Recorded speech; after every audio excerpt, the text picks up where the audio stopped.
Hi, hello again. I saw a very interesting video about a girl talking about a study of Dr. Arthur Aaron from 1977, and this guy put together a man and a woman. Probably he set them down, maybe a round table, and there were questions. They need to answer the questions honestly, to best of their knowledge, probably, very quick. It's very important, when you get a question, how quickly you answer. And the the point is that he got together questions that made them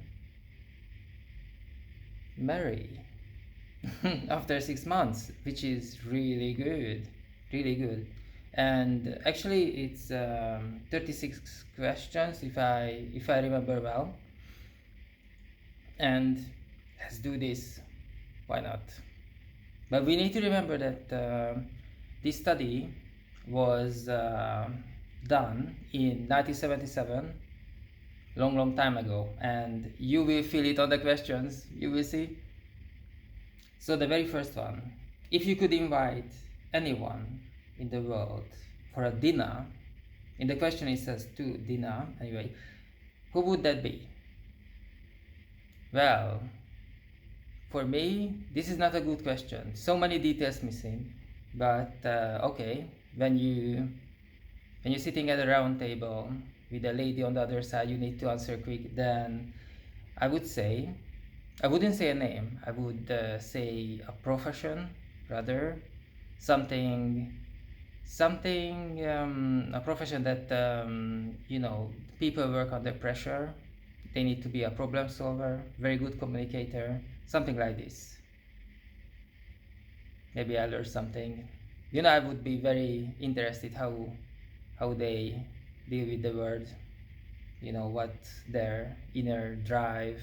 That would be great. That would be cool, because nowadays I'm kind of lazy.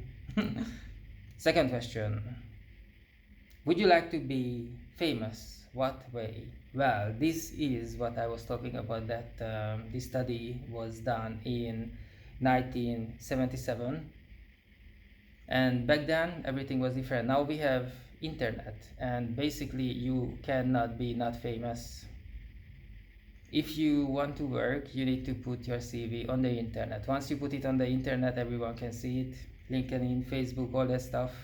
And they need to be able to Google your name with the references, everything. They need to get a very good, clear picture what you are about.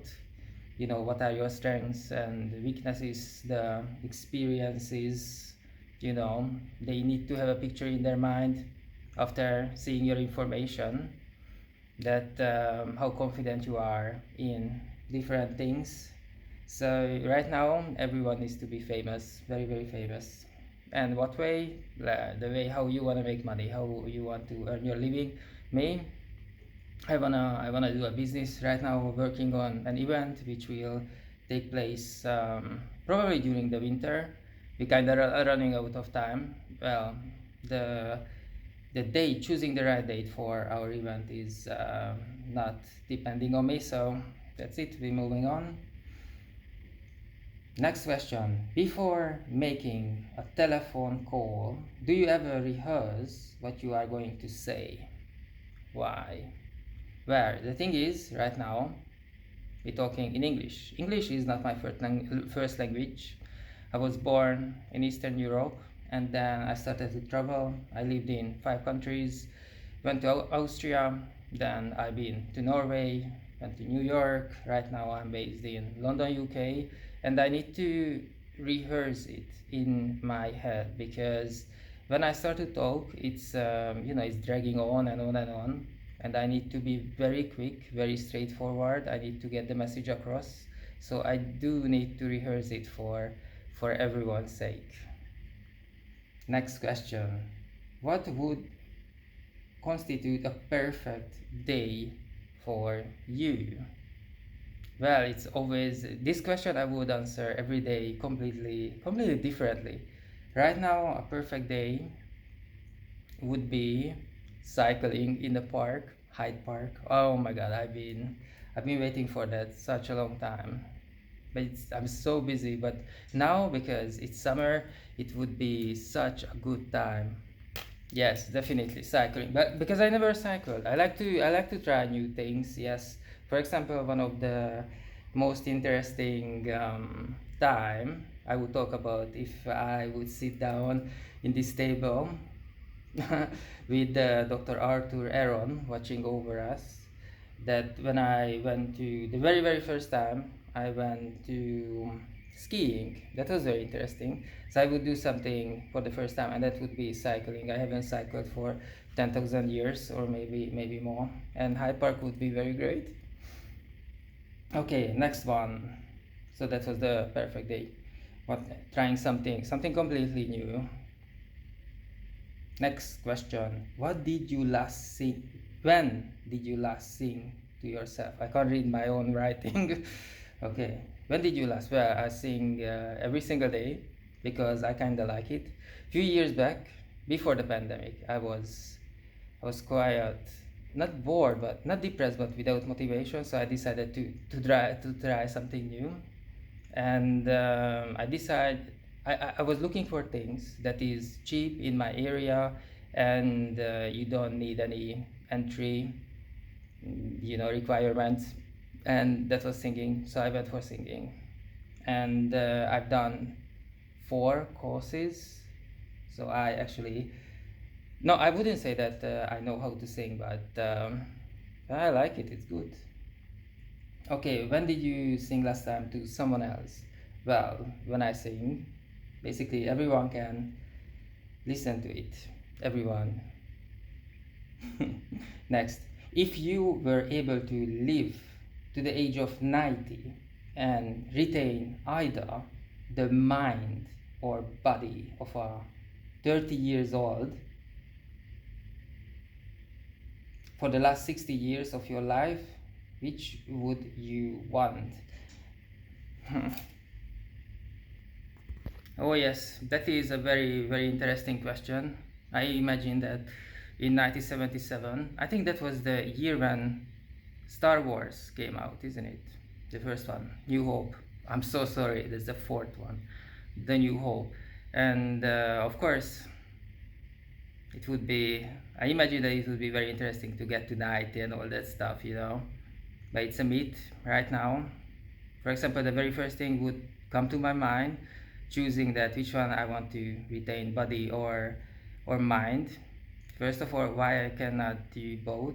Secondly, the very first thing would be, the getting the financial things right, because the pension is very low. Inflation is something that you really need to be prepared for. Yes, that would be it. I wouldn't even think about it, body or mind. It would, but my very first thing would be the finances, to getting the finances right, and living the age of 90.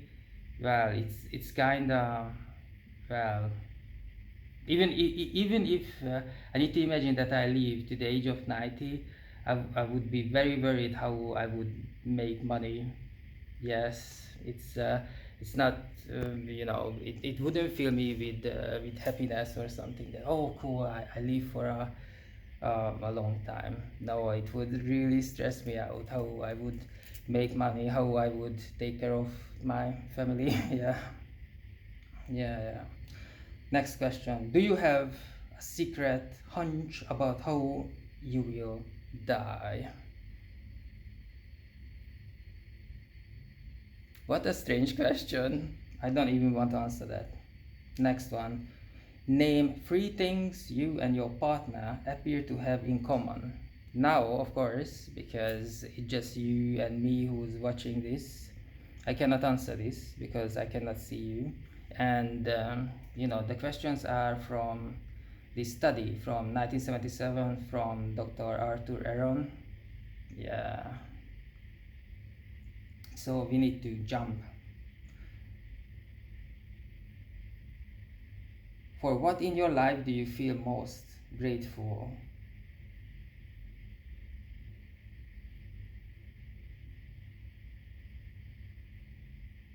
That is a very good question. After the pandemic in 2023, I don't know. Everything. Yeah, that's my answer. Everything.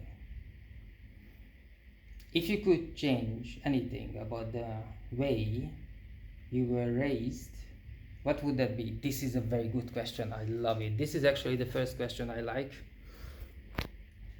And my answer is absolutely nothing.